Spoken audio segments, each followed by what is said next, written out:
For more, I'm joined by our foreign affairs editor, Kethevane Gorjestani. Hello to you, Kethevane. Hi. The 60-day deadline has come and gone. How's the Trump administration justifying all of this?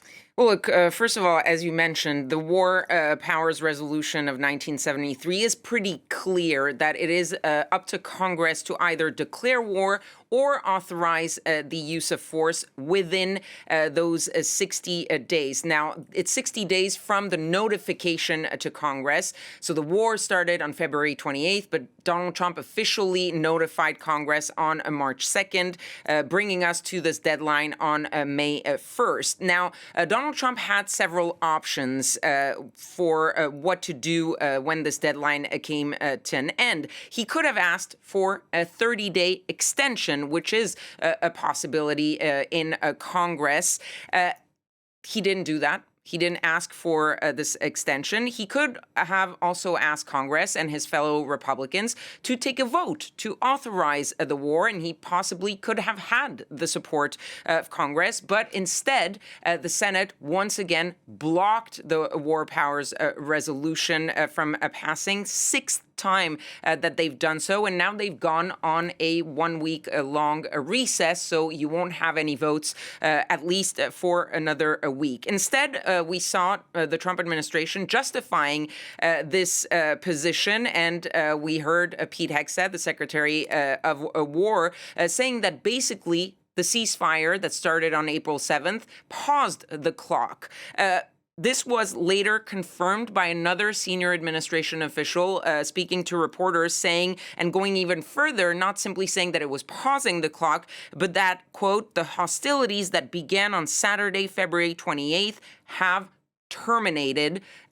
This as Donald Trump was meeting with top security officials to come up with possible options, including renewed strikes on Iran. Now, legal experts have said, and when you look at the wording of the War Powers Resolution, there is absolutely nothing in the War Powers Resolution that talks about a pause, an end to the 60-day clock, besides stopping the war that you have started. So far, however, Congress, especially the Republicans, have pretty much sided with Donald Trump, but you're starting to see a few cracks coming through when it comes to Republican support. First of all, yesterday during that vote in the Senate, Maine's Susan Collins voted for the first time with the Democrats to stop the war. Now you have Lisa Murkowski saying when we get back from recess, we should have a vote. Other Republicans are saying, well, maybe now that we've passed the 60 days,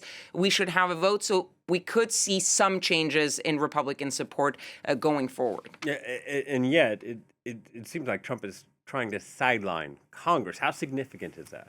Well, look, there much has been made about Donald Trump's disregard for the law or for the norms, but when it comes to sidelining Congress for military campaigns, he pretty much fits in a way in the history of past U.S. presidents.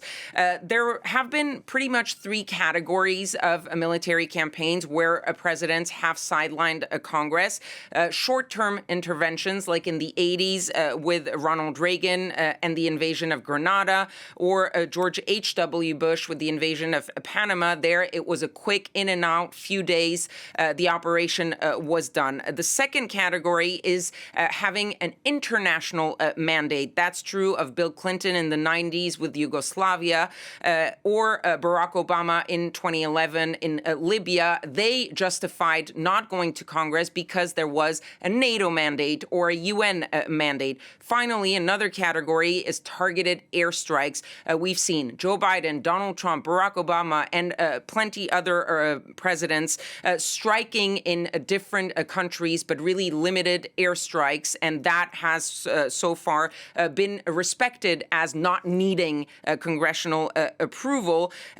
There were, of course, the two big wars, Afghanistan and Iraq, and yes, there was no War Powers Resolution, but there was an AUMF authorization for use of military force. So in a way, Congress in 2001 for Afghanistan, in 2002 for Iraq, did give a green light to the president to go ahead with their military campaign. For Donald Trump, it doesn't fit in any of these sort of categories. And for now, he has absolutely no green light from Congress. All right, Kethevane, thank you very much. Kethevane Gorjestani, our foreign editor.